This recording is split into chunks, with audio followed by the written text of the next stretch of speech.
تسبیحات تحلیلات اللہ وحدہ لا شریک کے لیے درود و سلام ہو امام الانبیاء امام اعظم جناب محمد الرسول اللہ صلی اللہ علیہ وسلم کی ذات اقدس پر۔ سامعین حضرات، اللہ رب العالمین نے اپنے نبی محمد الرسول اللہ صلی اللہ علیہ وسلم کی شان کو، آپ کے مقام کو، آپ کی فضیلت کو قرآن مجید کے اندر بیان فرمایا،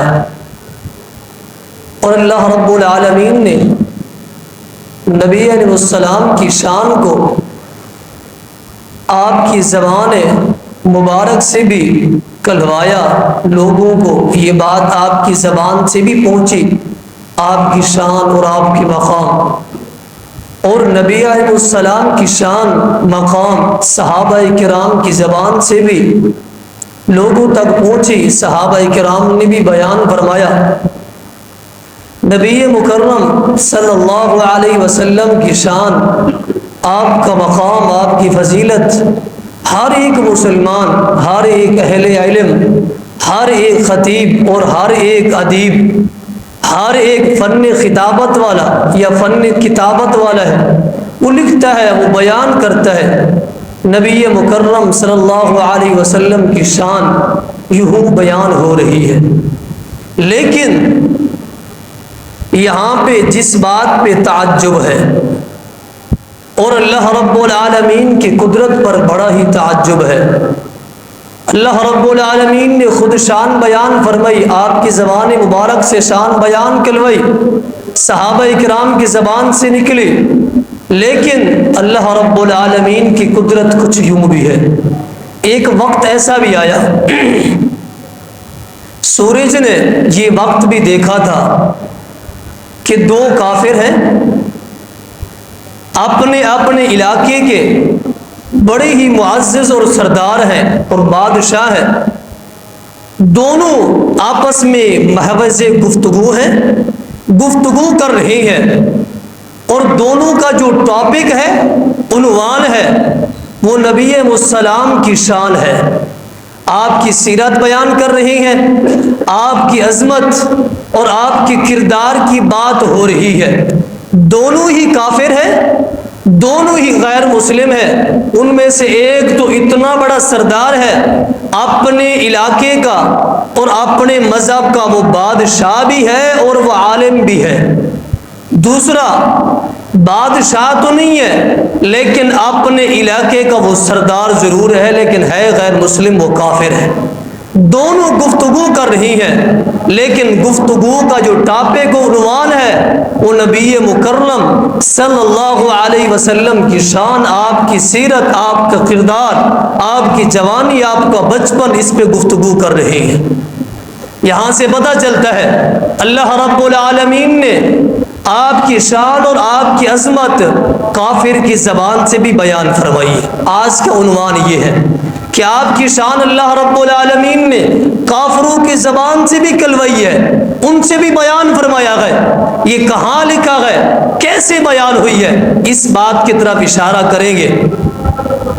اب سب سے پہلی بات یہ ہے کہ جب صلح حدیبیہ ہوئی، صلح حدیبیہ کے بعد نبی مکرم صلی اللہ علیہ وسلم نے دیکھا کہ حالات اب سازگار ہیں، جہاں ہر طرف جنگ ہی جنگ تھی، کبھی جنگ بدر آ جاتی ہے، کبھی جنگ خندق آ رہی ہے، کبھی جنگ احد آ رہی ہے، کفار جنگ کے لیے آمادہ ہی آمادہ ہے۔ اب صلح ہو گئی ہے، جنگ یہاں ٹھنڈی ہو گئی ہے، چند مہینوں کے لیے یہ جنگ رک گئی ہے۔ نبی مکرم صلی اللہ علیہ وسلم نے اس سے فائدہ اٹھاتے ہوئے آپ نے ملکوں کے بادشاہوں کی طرف دعوت اسلام کے خطوط لکھے، اسلام کی دعوت دینے کے لیے آپ نے خطوں کو روانہ کیا ہے مختلف علاقوں، مختلف ملکوں کی طرف، اور ان میں سے ایک خط نبی مکرم صلی اللہ علیہ وسلم نے روم کے بادشاہ کی طرف بھی لکھا تھا. میں ساری بات کرتے ہوئے اپنی بات کی طرف آؤں گا کہ وہ دونوں جو کافر تھے وہ نبی مکرم صلی اللہ علیہ وسلم کی شان کو کیسے بیان کر رہی ہے، اس کی تمہید اس کی طرف لے کے جا رہا ہوں. نبی مکرم صلی اللہ علیہ وسلم نے روم کے بادشاہ کی طرف بھی آپ نے خط لکھا. اب خط دعوت اسلام کی طرف بلانے کے لیے یہ خط ہے. اب خط لے جانے والے ایک صحابی رسول ہیں جن کا نام ہے سیدنا دہیہ قلبی رضی اللہ تعالی عنہ. ان کو یہ اعزاز حاصل ہے دوسری مرتبہ کہ یہ ایک بڑے بادشاہ کی طرف خط لے کے جا رہی ہیں. صرف وہ بادشاہ نہیں ہے، اپنے وقت کا اور اپنے مذہب کا بڑا عالم بھی ہے. ان سے بڑا عالم اس وقت کا اپنے ان کے مذہب کے اندر کوئی نہیں تھا. یہ ان کے لیے دوسرا اعزاز ہے. سیدنا دہیہ قلبی رضی اللہ تعالیٰ کا یہ دوسرا اعزاز ہے. پہلا اعزاز کون سا تھا ان کا، اس کی طرف ذرا سا اشارہ کرتے جائیں. پہلا اعزاز ان کا یہ تھا کہ جبریل علیہ الصلوۃ والسلام نبی مکرم صلی اللہ علیہ وسلم کے پاس آتے تھے، سیدنا دہیہ قلبی رضی اللہ تعالیٰ کی شکل میں آتے تھے. صحابہ کرام فرماتی ہیں ہم ایسے سمتے تھے آپ سے سوال کر رہے ہیں. ایک سیل آتا آ کے سوال کرتا، سوال کرنے کے بعد وہ چلا جاتا تو نبی مکرم صلی اللہ علیہ وسلم ہم سے پوچھتے اتدرون مسائل، صحابہ کرام آپ یہ بتاؤ یہ جو سوال کرنے والا آپ اسے جانتے ہیں؟ صحابہ کرام کہتے ہیں جی یہ دہیہ قلبی تھا رضی اللہ تعالی. دہیہ قلبی سوال کر رہے تھے، ہم تو یہ سمجھ رہے. فرمایا کہ لا نہیں، ذاک جبریل، یہ تو جبریل علیہ السلام تھے جو سوال کر رہے تھے اور شکل دہیہ قلبی کے اختیار کر کے سوال کر رہے تھے. یہ اعزاز ہے. اب یہ اعزاز کیوں ملا ہے ان کو؟ سیدنا دہیہ قلبی رضی اللہ تعالیٰ کو یہ اعزاز کیوں ملا؟ یہ واقعہ پہلے آپ سماعت فرما چکے ہیں. انہوں نے اپنے دل کی اتھاہ گہرائیوں سے، گہرے دل سے انہوں نے اسلام کو قبول کیا تھا اور اپنے ماضی کے جو گناہ تھے ان کی یہ توبہ طیب ہوئے تھے. ان کا جو سب سے بڑا گناہ تھا یہی تھا کہ اپنی انہوں نے بیٹی کو، جو 8 سال کی بیٹی تھی، گھر آئے بیٹی کو پایا جو ان کے لیے دروازہ کھول رہی تھی، اٹھایا اور ان کو زندہ دفن کر دیا. سب سے بڑا گناہ. جب اسلام قبول کرنے کے لیے آئے نبی مکرم صلی اللہ علیہ وسلم سے پہلا سوال یہی کر رہی ہے کیا میں نے اسلام سے پہلے جتنے گناہ کیے ہیں میرے سارے کے سارے گناہ معاف ہو جائیں گے؟ آپ نے کیا فرمایا کہ ان الاسلام یہدی ما کان قبلہ. یہ اسلام کی شان ہے، یہ اسلام کی عظمت ہے. اللہ تعالیٰ نے اس کو شان دی ہے. جو اسلام میں داخل ہوتا ہے اس سے پہلے جتنے بھی گناہ کر کے آتا ہے داخل ہونے کے بعد سارے کے سارے گناہ معاف ہو جاتے ہیں. آپ داخل ہو جائے. لیکن دہیہ قلبی رضی اللہ تعالیٰ کو ایک گناہ بڑا تکلیف دیتا. نبی مکرم صلی اللہ علیہ وسلم کو اس گناہ کی اس نے وضاحت بھی کی تھی. وہ گناہ یہی تھا، اپنی بیٹی کو زندہ دفن کر دیا تھا. لیکن اس کے بعد توبہ طیب ہوئے، مسلمان ہوئے. اللہ رب العالمین کو ان کی توبہ اتنا پسند ہے، اللہ تعالیٰ نے اعزاز کے اندر ان کی شکل جبریل علیہ السلام کو دے کے نبی مکرم صلی اللہ علیہ وسلم کے پاس وہی دے کے بھیجا کرتے تھے. یہ پہلا اعزاز تھا. اب ان کے لیے دوسرا اعزاز یہ ہے وقت کے بادشاہ کے پاس اور اپنے مذہب کا بڑا عالم بھی ہے ان کے پاس خط لے کے جا رہی ہے. وہ وقت کا بادشاہ کون ہے جس کو صحیح بخاری کی تقریباً 3 نمبر پہ حدیث ہے، اس کے اندر یہ لمبی حدیث ہے جس کا نام ہے ہرقل. اب یہ حدیث ہرقل یہ اتنا طویل حدیث ہے، اس کو اختصار کے ساتھ بیان کریں گے. اس حدیث کے اندر نبی مکرم صلی اللہ علیہ وسلم کی شان، آپ کی عظمت بیان کی گئی ہے. اب خط دہیہ قلبی لے کے ہرقل بادشاہ کے پاس پہنچی ہیں رضی اللہ تعالی عنہ. خط دیا انہیں. اب یہ اپنے وقت کے عیسائیوں کے سب سے بڑے بادشاہ ہیں اور روم کی اس وقت لوگوں کے ہاں اور عرض زمین کے اوپر روم کی جو حیثیت تھی اس قدر اعلیٰ تھی جس طرح آج لوگوں کے ہاں امریکہ یا روس کی حیثیت ہے. وہاں روم وجود کی اس قدر حیثیت حاصل تھی، لیکن ہوا کیا، یہ اپنے وقت کے بڑے بادشاہ بھی ہیں اور اپنے مذہب کی یہ چوٹی کے عالم بھی ہیں، عیسائیوں کے بڑے عالم ہیں، اور دیگر جو ادیان ہیں، دیگر دین ہیں، ان کا بھی مطالعہ انہوں نے کر رکھا ہے، سمجھ چکا ہے، اور اتنے بڑے یہ عالم ہیں، ان کی نشاندہی کرتے ہیں۔ اور فتح الباری کے اندر یہ بات موجود ہے، اپنے مذہب کے بڑے عالم، اور یہ نجومی بھی تھے، اور یہ دیکھ کے بتا دیتے تھے یہ ستارہ اب یہاں پہنچے گا تو بارش برسے گی، اتنا بڑے نجومی تھے، اور یہ بتا دیتے تھے اپنی انگل کو، اپنی اس انگلیوں کو یہ تھوک لگانے کے بعد، اس کو گلا کرنے کے بعد ہوا میں ایسے بلند کرتے، بلند کرنے کے بعد اپنے لوگوں کو، اپنی رعایا کو بتا دیتے تھے آج دشمن کا حملہ اس طرف سے ہوگا، اتنے دیر میں پتہ چلتا تھا دشمن اس طرف سے اور اس سمت سے آیا ہے۔ اتنے بڑے نجومی تھے یہ اپنے وقت کے اور بڑے بادشاہ تھے۔ یہ ساری باتیں، ان کی نجومیت کی جتنی باتیں ہیں فتح الباری کے اندر یہ ساری کی ساری موجود ہے۔ لیکن اپنی بات کی طرف چلتے ہیں۔ جیسے ان کو خط دیا، خط نکال کے پڑھا، خط یہ محمد الرسول اللہ صلی اللہ علیہ وسلم کی طرف سے یہ خط آیا ہے۔ خط پڑھتے ہی یہ بڑا حیران ہو گیا، بڑا پریشان ہوا کہ یہ نبی آئے ہیں، انہوں نے نبوت کا اعلان کیا ہے اور دین اسلام کی طرف دعوت دی ہے۔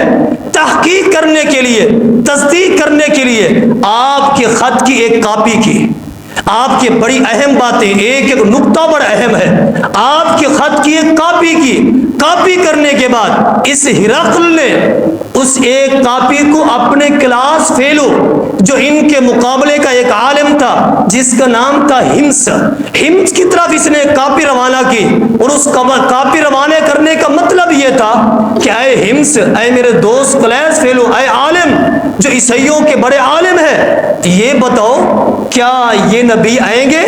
ان کی تصدیق آپ کرتے ہو؟ آپ کے پاس کیا علم ہے؟ تصدیق کے لیے ہرقل نے، جبکہ یہ سوال ایک پیدا ہو سکتا ہے، ہرقل نے جب ادیان سارے پڑھ رکھے تھے، اتنا بڑا عالم تھا، ادیان بھی پڑھ چکا ہے، لیکن تصدیق کے لیے اس نے خط کیوں روانہ کیا ہے؟ ایک سوال ہے ذہن کے اندر یہ پیدا ہوتا ہے، اس کا جواب بھی موجود ہے، وہ قرآن کے اندر موجود ہے۔ اس کی وجہ کیا ہے؟ خط کے اوپر لکھا ہوا تھا کہ یہ خط محمد الرسول اللہ صلی اللہ علیہ وسلم کی طرف سے ہے، جبکہ انجیل کے اندر نبی مکرم صلی اللہ علیہ وسلم کا نام احمد لکھا ہوا ہے،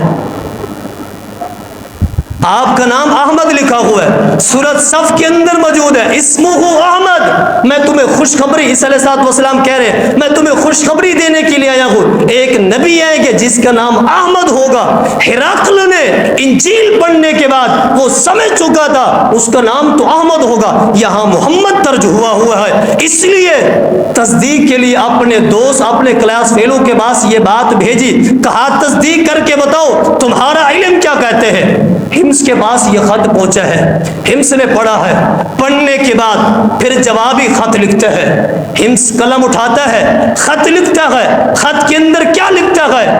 جی اے میرے دوست، اے وقت کے بادشاہ ہرقل، آپ جس بات کی طرح مجھے تحقیق کے لیے پوچھ رہے ہیں، آپ سمجھے انجیل کے اندر جس نبی کی طرف اشارہ کیا گیا ہے، جس کا ذکر کیا گیا ہے کہ مکہ کے اندر ایک نبی آئیں گے، یہ وہی نبی ہے جس کا اشارہ انجیل کے اندر کیا گیا ہے۔ یہ بات لکھی، اس کے بعد پھر کیا لکھتے ہیں؟ اے میرے دوست ہرقل، یہ بات بھی آپ ذہن میں رکھیں، میں نے جیسے ہی خط پڑھا ہے، میں نے خط کا مطالعہ کیا ہے، میں اس نبی کا محمد الرسول اللہ صلی اللہ علیہ وسلم کا کلمہ پڑھ چکا ہوں، میں مسلمان ہو چکا ہوں، خط کے اندر درج کر دیا۔ تیسری بات، خط کے اندر ہمس کیا لکھتے ہیں؟ کہتے ہیں کہ اے میرے دوست وقت کے بادشاہ، میں نے یہ تحقیق کی ہے، اپنی دیگر کتابوں کو میں نے کھولا ہے، اس کے اندر میں نے پڑھا ہے جو آخری نبی آئے گا جس کا نام محمد الرسول اللہ صلی اللہ علیہ وسلم ہے، ان کو جو لباس پسند ہے وہ سفید لباس، وائٹ لباس ان کو پسند ہے، میں نے اپنا فوراً لباس اتارا ہے اور سفید لباس کو میں نے پہن لیا ہے، یہ بھی خط کے اندر درج کر دیا۔ کتنا بڑی پیروی کرنے والا یہ شخص ہے ہمس، اپنے وقت کا بادشاہ تو نہیں ہے لیکن یہ عالم ضرور ہے اور چوٹی کا عالم ہے۔ یہاں خط مکمل ہوا، خط روانہ کر دیا، یہاں خط روانہ ہرقل بادشاہ کے پاس یہ خط روانہ ہو چکا ہے. اب ہمس نے جذبات میں آ کے، آپ کی محبت میں آ کے، اس نے ہمس علاقے کا نام ہے، اپنے جتنے بھی ہمس کے لوگ تھے سب کو بلایا اور جمع کیا. جمع کرنے کے بعد انہیں دعوت دی اور انہیں دعوت کلمے کی طرف، نبی مکرم صلی اللہ علیہ وسلم کے دین کی طرف انہیں دعوت دی، انہیں بلایا، کہا تم بھی مسلمان ہو جاؤ. وہ سارے کے سارے اسے ہی کھڑے ہوئے جذبات میں آ کے. ہمس یہ وقت کا جو عالم ہے ابھی مسلمان ہوا ہے، اسے شہید کر دیتے ہیں. یہاں خط روانہ ہوا ہے، ادھر ہمس شہید ہو گیا ہے. آخر کار خط ہرقل کے پاس یہ خط پہنچ گیا ہے.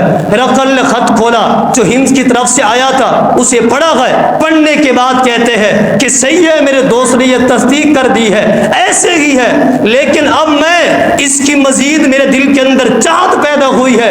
مکہ کے لوگوں سے اس کی تصدیق کرتا ہوں، مکہ کے لوگ اس نبی کے متعلق کیا کہتے ہیں. پھر یہ ہرقل نے اپنے فوج سے کہا، اپنے وزیروں سے کہا پتہ کرو مکہ کے علاقے سے، مکہ مکرمہ کے علاقے سے، بیت اللہ کی طرف سے کچھ قافلہ آیا ہے یہاں ملک شام میں، تجارتی قافلہ اگر آیا ہے تو اس کو میرے پاس بلا کے لے جائے. لوگ جاتے ہیں، تحقیق کرتے ہیں، پتہ چلتا ہے کہ ایک قافلہ مکے سے ملک شام تجارت کی غرض سے وہ آیا ہوا ہے. کہا کہ بتایا گیا ہرقل کو یہ بات بتائی گی جو قافلہ تجارتی آیا ہوا ہے. سب سے مزے کی بات یہ ہے جس نبی نے اعلان نبوت کا اعلان کیا ہے، دعویٰ کیا ہے، اسی ہی شہر سے یہ تجارتی قافلہ آیا ہوا ہے. ہرقل بادشاہ، یہ بھی مزے کی بات ہے، جس نبی نے نبوت کا اعلان کیا ہے یہ وہی تجارتی قافلہ اسی خاندان کے ساتھ تعلق رکھتا ہے. بادشاہ، یہ بھی مزے کی بات ہے. تیسری بات بتا رہی ہے، یہ بھی مزے کی بات ہے، جس نبی نے نبوت کا اعلان کیا ہے یہ جتنے بھی قافلے والے مکہ سے آئے ہیں اسی خاندان قریش سے ان کا تعلق ہے، لیکن کوئی بھی ایک اس کو ماننے والا نہیں ہے، سارے کے سارے کافر ہیں. ہرقل بادشاہ کے دل کے اندر اور چاہت پیدا ہوئی، اچھی تحقیق ہوگی، اچھے انداز میں اسی علاقے کے ہیں، ماننے والے بھی نہیں ہیں، ایک ہی خاندان کے ہیں، جو میں چاہتا ہوں وہی مجھے ملے گا. بڑی تحقیق کے دل کے اندر یہ جذبہ پیدا ہوا. کہا کہ بلا کے لایا جائے. بلا کے لایا گیا اور ہرقل بادشاہ کی اس عدالت کے اندر اس کے دفتر آفس میں کھڑا کر دیا گیا. سب سے پہلے ہرقل بادشاہ، باتیں بہت ساری لمبی حدیث ہے لیکن صرف اختصار کے ساتھ، ہرقل بادشاہ نے ان سے پوچھا، سب سے پہلا سوال کیا ایوکم اقرب نسبا. اہم باتیں ہیں، اپنی بات کی طرف آ رہی ہیں. ایوکم اقرب نسبا، اے قریشیو یہ بتاؤ، مکہ سے آنے والے یہ بتاؤ، تم میں سے سب سے زیادہ قریبی نسب کے اعتبار سے، تعلق اور رشتہ داری کے اعتبار سے محمد رسول اللہ صلی اللہ علیہ وسلم کا کون ہے؟ ابو سفیان اس وقت مسلمان نہیں ہوئے تھے، اس قافلے تجارتی قافلے کے سردار اور کفار کے اس ٹائم کی یہ سردار ہے اور تجارتی قافلے کے بھی لیڈر بھی ہے. کلمہ نہیں پڑھ چکے. جو میں نے بات شروع میں عرض کی تھی، اپنے وقت کے یہ سردار ہے، وہاں بھی سردار ہے، دونوں ہی اپنے وقت کے سردار ہیں، بادشاہ بھی ہے، ایک عالم بھی ہے، اور دونوں کافر ہیں. اللہ رب العالمین نے دونوں کی زبانوں سے کیسے محمد رسول اللہ صلی اللہ علیہ وسلم کی شان، عظمت، آپ کا کردار، آپ کا وقار اور آپ کا بچپنا کیسے بیان فرمایا ہے. بڑی عجب ہی اللہ رب العالمین کی قدرت ہے. اللہ تعالیٰ کی قدرت دیکھے، یہ وہی رب العالمین کی ذات ہے جس نے اپنے ایک پیغمبر کو فرعون کی گود میں پرورش پڑھوائی ہے، پرورش کی ہے. یہ وہی اللہ رب العالمین ہے جو ایک اپنے نبی کی دونوں وقت کے سردار ہے، بادشاہ ہے، ان کی زبان سے آپ کی شان اور عظمت اور کردار کو بیان فرما رہے ہیں.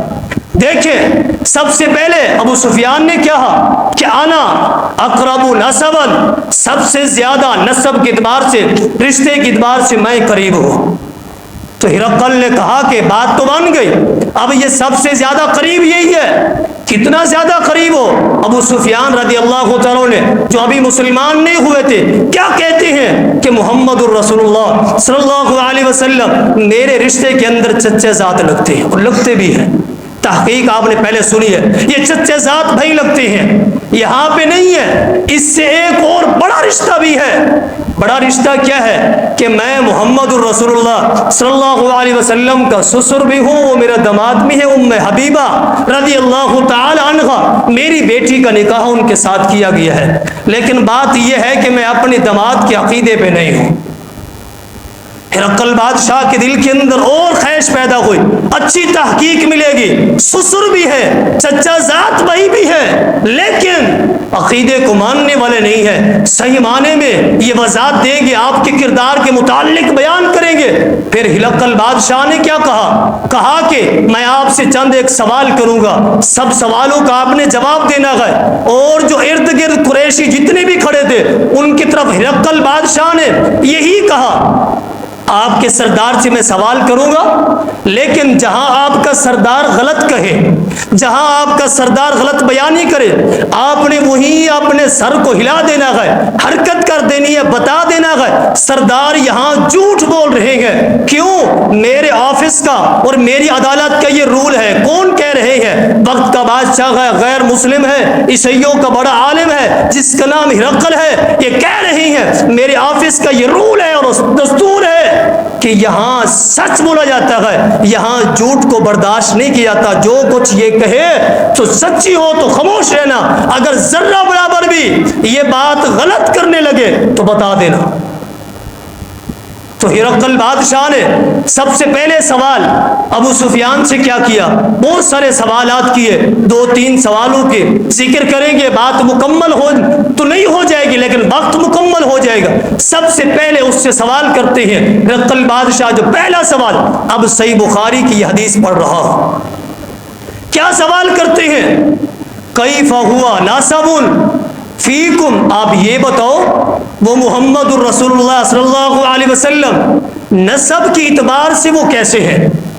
کیف ہوا نسب فیکم، وہ تمہارے اندر نسب کی اعتبار سے کیسے ہیں، کیا رتبہ رکھتے ہیں؟ تو ابو سفیان نے کیا جواب دیا؟ انا فیکم ذو نسب، ہمارے اندر ان کا نسب ذو نسب ہے۔ اگر لغت کی کسی بھی ڈکشنری کے اندر دیکھیں، جو لغت کی سب سے بڑی ڈکشنری ہے جس کا نام ہے لسان العرب، باقی نہیں ہے، منجد بھی ہے، المصباح بھی ہے، جو عربی کے ساتھ تعلق رکھتے ہیں وہ جانتے ہیں ان باتوں کو، لیکن لسان العرب سب سے بڑی ڈکشنری ہے۔ اگر اسی الفاظ کا معنی دیکھنا ہے، ذو نسب کسے کہتے ہیں؟ سب سے اعلیٰ نسب والا، ہمارے اندر جو خاندان ہے، جو قبیلہ ہے وہ قریش ہے، اس قریش کے قبیلے کے اندر جو افضل خاندان ہے، اسی خاندان سے محمد رسول اللہ صلی اللہ علیہ وسلم ہے۔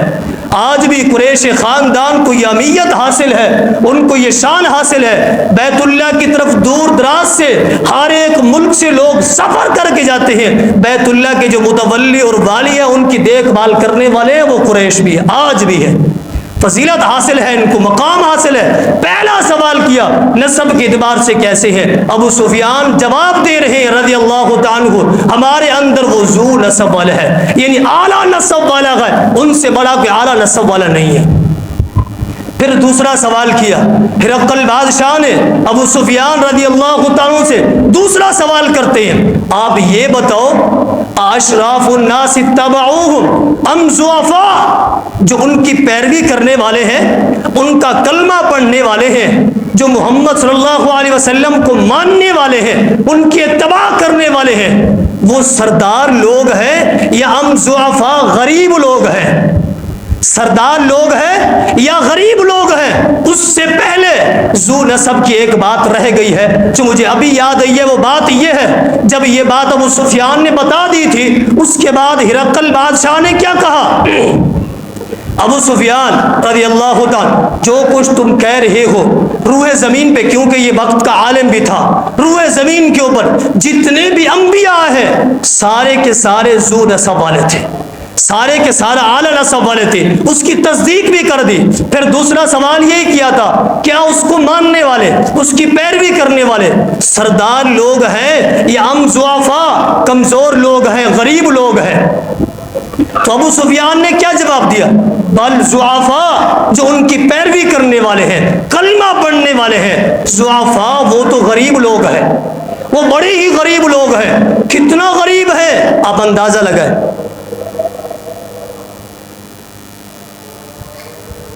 جو پیروی کرنے والے ہیں, کلمہ پڑھنے والے ہیں, وہ غریب ہیں. ابو سفیان کتنا غریب ہے. ابو سفیان رضی اللہ عنہ نے جواب دیا, کہا کہ کچھ ایسے بھی غریب ہیں, کلمہ تو محمد الرسول اللہ صلی اللہ علیہ وسلم کا پڑھ رکھا ہے, لیکن وہ غلام ہمارے ہیں.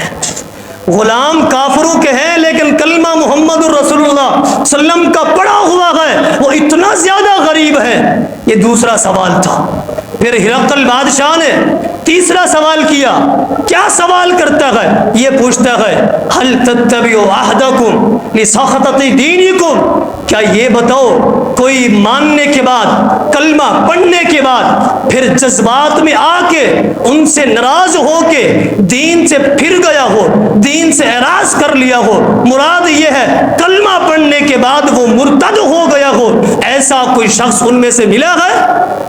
هل تتبعوا عهدكم لسخطة دینکم, ناراضگی کے بعد انہوں نے کیا کیا؟ دین اسلام کو چھوڑ دیا, آپ کے کلمے کو چھوڑ دیا ہو, یعنی وہ مرتد ہو گیا ہو. کیا ایسا بھی آپ نے دیکھنے کو ملا ہے؟ پھر کیا کہا ہرقل بادشاہ نے جب یہ سوال کیا تو پھر ابو سفیان نے کیا جواب دیا رضی اللہ تعالیٰ عنہ؟ آگے سے یہی جواب دیتی ہیں. اس بات پہ تو ہم تعجب میں ہیں, ہم نے بڑی کوشش کی ہے, بڑی کام کی بات ہے, ہم نے بڑی کوشش کی ہے, بڑا ہم نے زور لگایا ہے, جو بھی آپ کا کلمہ پڑھتے ہیں, جیسے کہ بلال رضی اللہ تعالیٰ عنہ ہے, کلمہ پڑھنے کے بعد ہم نے آگ کے انگارے کے اوپر لٹا دیا ہے, اتنا لٹا دیا ہے, بچوں سے گلیوں کے اندر ہم نے ان کو بچوں سے کہا گھسیٹ کے لے جاؤ, ہم نے اتنا تکلیفیں دی ہے, آگ کے انگاروں کے اوپر لٹا دیا ہے, لیکن کلمہ چھوڑنے کے لیے تیار نہیں تھے.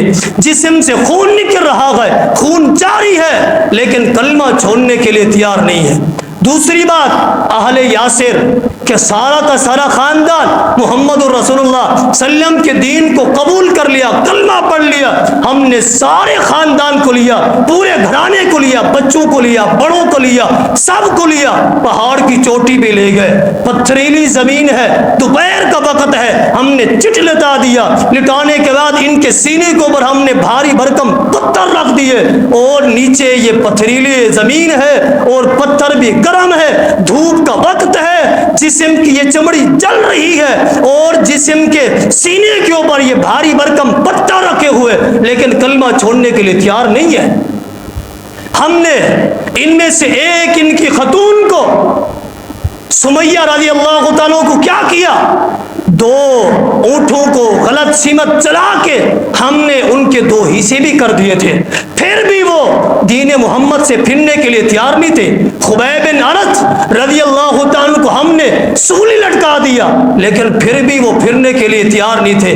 ہرقل بادشاہ, ہم نے بہت کوشش کی ہے, لیکن وہ دین اسلام کو چھوڑنے کے لیے تیار نہیں ہے, ایک بھی چھوڑ کے نہیں گیا, بڑی کوشش کی ہے. تو ہرقل بادشاہ کیا کہتے ہیں, یہی تو آپ کی بات سننے کے بعد, پہلی بات سننے کے بعد, دوسری بات سننے کے بعد, جو آپ کے کمزور لوگ کلمہ پڑھ رہے ہیں, آپ دیکھیں, سروے کریں, مطالعہ کریں, جتنے بھی انبیاء گزرے ہیں سب انبیاء کا کلمہ پڑھنے والے غریب لوگ تھے. سرداروں نے انبیاء کو ٹھکرا دیا تھا, سرداروں نے انبیاء کی بات ہی نہیں مانی. پڑھ کے دیکھیں قرآن مجید کو, سیرت کو, تاریخ کی کتابوں کو پڑھ کے دیکھیں, کسی ایک نبی کے سردار نے کلمہ پڑھا ٹھکرا دیا گیا, غریب لوگوں نے کلمہ پڑھا گیا. آپ کی باتوں سے ایسے لگتا ہے یہ وقت کا سچا نبی ہے. تیسری بات, دل کی گہرائیوں سے جس نے بھی کلمہ پڑھا ہے, اپنے اپنے وقت کے نبی کے ساتھ وہ اپنی جان دینے کے لیے تو تیار ہو جاتے ہیں, لیکن اپنے نبی کی محبت الکلمہ چھوڑنے کے لیے تیار نہیں ہوتے. یہاں سے آپ کی باتوں سے تو معلوم ہوتا ہے وہ وقت کا سچا نبی ہے. ابو سفیان رضی اللہ تعالیٰ کو اب یہ بتاؤ, چوتھا سوال کیا, سوال کیا کرتے, حل تتبعوا قبل ان تغضبا, یہ بتاؤ جب محمد الرسول اللہ صلی اللہ علیہ وسلم نے نبوت کا اعلان نہیں کیا تھا, کتنے سال میں کیا؟ کہا 40 سال کے بعد ہمارے اندر رہے، 40 سال ہمارے اندر رہے، اس کے بعد نبوت کا اعلان کیا گیا۔ اب یہ بتاؤ، ان تقذب قبل النبوہ، نبوت سے پہلے کبھی انہوں نے جھوٹ بولا تھا؟ معاملات کے اندر، کسی کام کے اندر، کسی تجارت کے اندر، کسی مسئلے کے اندر کبھی جھوٹ بولا گیا نبوت سے پہلے؟ ابو سفیان رضی اللہ تعالیٰ کیا کہتے ہیں؟ اے ہرقل بادشاہ، آپ تو جھوٹ کی بات کرتے ہیں، جب وہ ہمارے اندر موجود تھے، 40 سال ہمارے اندر موجود رہے، تو سارے کے سارے عالم والے انہیں صادق الامین کے نام سے پکارا کرتے تھے، ہم تو اپنی امانتی بھی ان کے پاس رکھوایا کرتے تھے۔ آپ دیکھیں آخری جب آپ ہجرت کر کے جا رہے تھے، نام بھی دیے، لسٹ بھی دی اور چیزیں بھی دی، اے علی واپس کر کے ہجرت کر کے آ جانا۔ ہم تو انہیں صادق الامین کہتے تھے، سارے کے سارے لوگ صادق الامین، جھوٹ کبھی بولا ہی نہیں ہے، فراڈی دھوکہ بازی کبھی کی نہیں ہے۔ یہ ہے محمد رسول اللہ صلی اللہ علیہ وسلم کی شان، یہ وہ شان ہے، آپ کی ایسی شان بیان کرے، آپ کا ایسا وقار اور آپ کی ایسی فضیلت بیان کرے جو کسی کے اندر موجود ہی نہ ہو۔ یہ ہے آپ کی شان، کسی دوسرے کے اندر یہ موجود ہو ہی نہیں سکتی۔ پھر ابو سفیان سے ہرقل بادشاہ کیا کہتے؟ آخری باتیں، اب یہ بتاؤ، یہ ساری باتیں آپ کر رہے ہیں اور مجھے یہ پتہ چل رہا ہے، مجھے یہ بات معلوم ہو چکی ہے، جنہوں نے نبوت کا اعلان کیا ہے محمد الرسول اللہ صلی اللہ علیہ وسلم، وہ وقت کے سچے ہی نبی ہیں، لیکن آپ مجھے یہ بتاؤ، آپ کو وہ حکم کیا دیتے ہیں؟ کس بات کا حکم دیتے ہیں؟ کیا کہتے ہیں کیا کرو؟ ابو سفیان نے جواب دیا، کہتے ہیں اقیم الصلاۃ، نماز قائم کرو، وآتوا الزکاۃ، زکات ادا کرو، وآتوا الامانہ، لوگوں کی امانتوں کو واپس کرو، وعد بالعہد، اور وعدے کی پاسداری کرو، یہ حکم دیتے ہیں، وتصلوا الرحم، صلہ رحمی کرو، اس چیز کی طرف ہمیں وہ ابھارتے ہیں، ہمیں وہ دعوت دیتے ہیں، یہ ساری باتیں۔ تو ہرقل بادشاہ جذبات میں آ گیا، کہا اتنا اعلیٰ نسب والا، اتنا اعلیٰ اور اتنا پیاری سیرت، اتنا پیارا مقام ہے، لیکن ابو سفیان مجھے آپ یہ بتاؤ، آپ وقت کے سردار بھی ہو، قریش کے سردار بھی ہو، کلمہ نہیں پڑھ رہے، نسب بھی اعلیٰ ہے، سب چیزیں اعلیٰ ہے، بڑی شان والے ہیں، مجھے آپ یہ بتاؤ اس کے اندر خامی کیا ہے؟ آپ نے تو ساری صفاتیں بیان کر دی ہے، خامی تو بتاؤ۔ ابو سفیان نے خامی کو آخر کر تلاش ہی کر لیا تھا، خامی سنے اور بات ختم۔ کیا خامی ہے؟ کہا دو خامیاں ہیں، کہا دو خامیاں ہیں جس وجہ سے ہم ان کی بات ماننے کے لیے تیار نہیں ہیں، ہم ان سے جنگ کرنے کے لیے تیار ہیں۔ دو خامیاں ہیں، اس لیے ہم ان کے راستوں کو روکتے ہیں، ان کے اندر دو خامیاں ہیں، ہم نے ہجرت میں مجبور کر دیا ہے، دو خامیاں ان کے اندر موجود ہیں۔ وہ کون سی دو خامیاں ہیں؟ اگر وہی چیز اپنے معاشرے کے اندر اگر ہم دیکھتے ہیں تو وہ دو خامیاں ہمیں بھی ملتی ہیں، ہمیں بھی معاشرے کے اندر ملتی ہے۔ میں وہ دو خامیاں بتا رہا ہوں، لیکن تنہائی کے اندر آپ نے خود جا کے سوچنا ہے، جو محمد رسول اللہ صلی اللہ علیہ وسلم کے اندر وہ جو دو خامیاں ابو سفیان بیان کر رہے ہیں رضی اللہ تعالیٰ عنہ، وہی چیز اگر آج بھی کی جاتی ہے، لوگوں کے ہاں وہ خامیاں ہی نظر آتی ہیں۔ وہ دو خامیاں کون سی ہیں؟ پہلی کیا کہتے ہیں؟ ادعوا اللہ وحدہ لا تشرکوا باللہ شیئا۔ پہلی خامی یہ ہے کہ محمد رسول اللہ صلی اللہ علیہ وسلم یہ کہتے ہیں، لوگوں اللہ رب العالمین کی عبادت کرو جو وحدہ لا شریک ہے، اس کے ساتھ کسی کو شریک نہ ٹھہراؤ۔ قل ان صلاتی ونسکی ومحیای ومماتی للہ رب العالمین، التحیات للہ والصلوات والطیبات، تمہاری مالی عبادت، کھولی عبادت، بدری عبادت، ہر ایک قسم کی عبادت اللہ رب العالمین کے لیے ہونی ہے۔ پہلی ان کے اندر یہی خامی ہے۔ وہ کیا کہتے ہیں؟ سارے بتوں کو چھوڑ دو، ایک وحدہ لا شریک کی عبادت کرنا شروع کر دو، یہ ان کی خامی ہے۔ آپ اندازہ لگاؤ، اگر یہی بات کہی جاتی ہے دین اسلام کے مطابق، اس شخص کے اندر یہ خامی نظر آتی ہے، ہمیں خامی نظر آتی، ہم کہتے ہیں اس کے اندر یہ خامی ہے، اپنے ابا و اجداد کے دین کو چھوڑ کے یہ اس دین کی طرف لے کے جا رہے ہیں، اس کے اندر یہ خامی ہے، ہم بھی کہتے ہیں یہ۔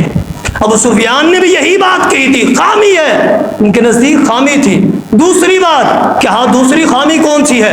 ابو سفیان نے کیا کہا؟ حل ترکت ابا دینکم، وہ کہتے ہیں اپنے ابا و اجداد کے دین کو چھوڑ دو، اپنے آپ کے ابا و اجداد کی دین، ان کی باتیں دین نہیں بن سکتی، ان کی باتوں کو چھوڑ دو، ایک وحدہ لا شریک کی باتوں کو مان لو۔ یہ دو خامیاں ان کے اندر موجود ہیں، یہ دو خامیاں سارے خطبے کا جو خلاصہ ہے وہ یہی ہے کہ محمد الرسول اللہ صلی اللہ علیہ وسلم کی شان بیان کروانا اللہ رب العالمین کا ان دو کافروں کی زبانوں سے، اور خطبے کا خلاصہ ہے وہ یہی ہے کہ نبی مکرم صلی اللہ علیہ وسلم جس مقصد کے لیے آپ کی آمد جس مقصد کے لیے ہوئی، یہ دو ہی چیزیں ہیں، دو ہی چیزیں ہیں کہ اللہ رب العالمین کو اکیلا مانو، اس کی عبادت کی جائے، ہر ایک اعتبار سے کسی کو شریک نہ کیا جائے، اپنی ساری رسم و رواج، اپنے ابا و اجداد کی ساری باتیں چھوڑ دو، دین سے وہ ٹکرا رہی ہے یا دین کے رسم و رواج مطابق ہے، چھوڑ دو، خالص دین کو، اسلام کو قبول کرو، اس کو مانو، یہی آپ کی آمد کا مقصد ہے اور یہی آپ کی زمین کے اوپر آنے کا مقصد ہے۔ اور آخر میں آپ حجۃ الوداع کے خطبے میں بھی یہی بات کہہ کے گئی ہے، یہ آپ کی شان، آپ کا وقار، آپ کی عظمت، آپ کی اہمیت، آپ کی فضیلت، آپ کی رفعت اللہ رب العالمین نے دو کافروں کی زبان سے بیان فرمائی ہے، آپ کی شان بلند ہی رہے گی۔ وَمَا عَلَيْنَا إِلَّا الْبَلَاغُ۔